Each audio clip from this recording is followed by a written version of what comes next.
Alright, ladies and gentlemen, welcome back to the channel. We're back here talking about the Minnesota Vikings, the 7-1 Minnesota Vikings. Now, they have a huge week ahead of them. Just a couple of days, they will be playing one of the best teams in the NFL, let alone the AFC, in the Buffalo Bills. Now, good news for Vikings fans. Josh Allen was very limited today in practice. He didn't practice all week. And then also top 5 cornerback, according to PFF, one of the best rookies, actually the second best rookie behind Sauce Gardner, Kaiir Elam. He also might not play. So Minnesota's catching a little bit of some good luck here. However, I actually kind of want Buffalo to be at full strength and just see what Minnesota is made of here. The Vikings are 6-0 in one-score games so far this season. It's being led by Kirk Cousins. Vikings fans, if you guys are new here, I'll post a bunch of Vikings videos right now. You guys seem to love them, so hit that like button, hit that subscribe button. If you guys want more, go ahead, show some love down below. I appreciate you guys so much, and take it from a Packers fan, man. This is Packers season is tough, but it is cool to see. I like seeing cool football, and the Minnesota Vikings are definitely surprising me so far this season. And you know what? We saw it week one. The Minnesota Vikings are exponentially better than the Green Bay Packers this season. But that's way too much Green Bay Packers talk. It's being led, the Vikings 7-1 season right now, which, by the way, they've won 6 straight, and their one loss on the season is to the 8-0 Philadelphia Eagles. And that was a very long time ago. That was week 2. So kind of hard to catch a gauge, get the vibe of a team in the first 4 games in general. So now that we're through the halfway mark of the season, I'm loving what the Vikings are able to do, man. They were down 17-7 this past week against Washington. I cannot call them the Commanders. They were down 17-7 in the fourth quarter against Washington, and I saw Kirk Cousins make the throws he had to throw. I saw the defense get stops when they needed to get stops. I saw Harrison Smith's beautiful interception, which was just so huge for him. It's crazy because the biggest knock right now with Minnesota is, it's just not pretty. Well, I'd counter that and say, what team plays 17 games in a season of 60 minutes each week of pretty football? It doesn't have to be pretty. The difference between last year's Vikings, or actually just the last couple of years of the Vikings, and this year the Minnesota Vikings, the Kevin O'Connell-led Minnesota Vikings, is they're winning these games. They're winning these close games. They're coming back from these close deficits. They are holding on to their leads when they have to. They're just getting the job done, and at the end of the season, you can nitpick it. If you really want to be that guy, you can go back and nitpick these teams and be like, oh yeah, Minnesota, that one season, they went 15-2, but if you really break it down, they had 6 of those victories were one-score games, so technically they could have been 12-5. It's like, shut up, geek. Come on. They're getting the job done, and I'm loving the culture, by the way. I'm absolutely loving the culture. The Minnesota Vikings right now are just a fun team to watch. I love how much fun they're having. I love seeing them, last week coming back against Washington. I love seeing them get these close victories because you can tell these guys are playing their hearts out. They're playing their hearts out right now. And like I said, Kirk Cousins, 2,000 passing yards so far on the season, completion percentage of about 65, 13 touchdowns, 6 interceptions, about 89.5 rating. This is a different Kirk Cousins than a Kirk Cousins we've seen in the past. So, really the first thing that the naysayers say is, all right, Minnesota is, they're 7-1, but they have all these close victories, so who cares? Number 2, it's like, oh yeah, all right, well, they're 7-1, but Kirk Cousins is their quarterback. Well, I don't really have any reason to believe why Kirk can't be that guy for him this postseason and for the remainder of this season.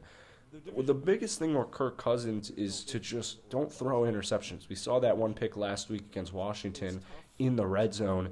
You can't do that in playoff football. Good thing is we're about halfway through the season. So you got to limit mistakes. You got to limit those turnovers, especially in the red zone.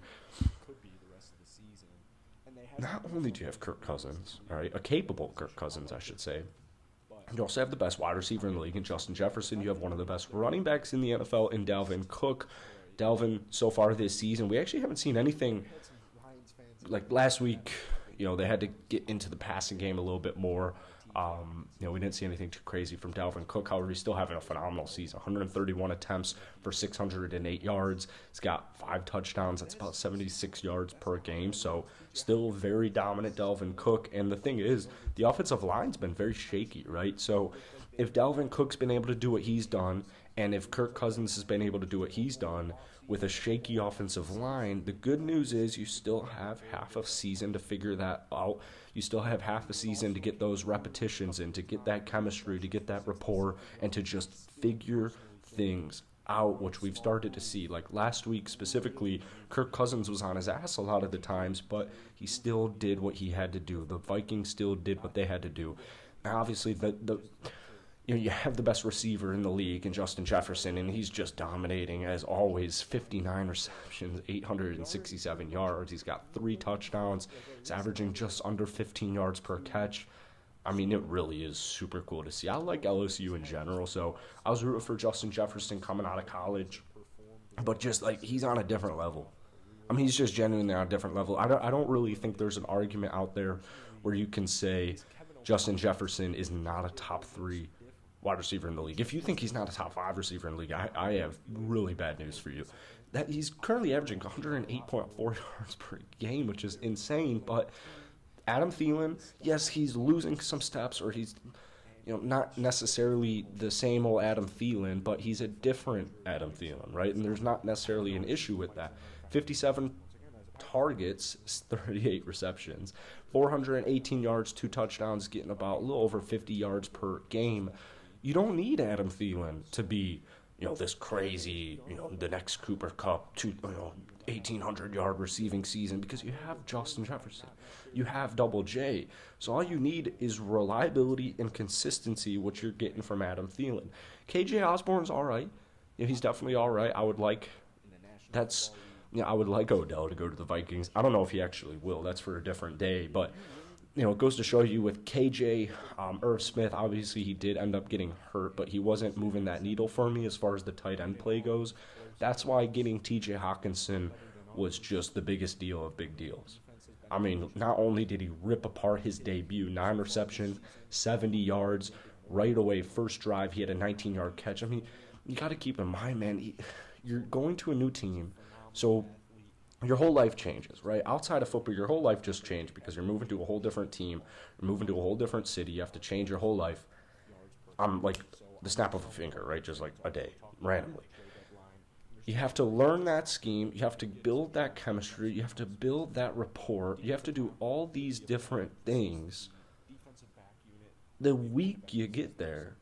And you have, 3, 4, 5 days of practice? It was genuinely extremely impressive that he was able to get 9 receptions for 70 yards and be such a force, such an impact that he was the week he got traded. So this should definitely scare opposing teams in the league, because I was one of the advocates for the Vikings making a trade for a guy like, just off the top of my head, Brandon Cooks, DJ Moore, whatever, Jerry Jeudy, I know was another name floating around. Chase Claypool was floating around. The Vikings didn't have to do that. I'm so glad they made a tight end move, because in retrospect, it just really elevates their offense to the next level. Defensively are where things get a little bit dicey. However, they're still doing their job, led by my former linebackers, Adarius Smith, with 8.5 sacks so far on the season. Mainly talking about the offense today, but Harrison Smith still got it. He's got 4 interceptions. Jordan Hicks leads the team in tackles at 74. Patrick Patterson's out there. It's still a defense that you can win the Super Bowl with. Let's not mistake ourselves. So that's it for today. Go ahead, show some love down below if you guys want more Vikings videos. I will definitely be posting a recap video after that Bills game. But like I said, I kind of want a fully healthy Buffalo. However, I'd also, if I'm the Vikings, I'd also take a win if either of those two cats or both those two cats miss. You got Dallas, New England, New York, both New York teams, Detroit, Indianapolis, Green Bay, Chicago. So, it's not the easiest remainder of the schedule. However, it's not the end of the world at all, right? The Vikings are 7-1. So that's it for today. Hit that like button. Let's try and get to 100 likes on today's video. Go ahead, drop some predictions on this Buffalo Bills game down below, and I will see you guys later. Peace.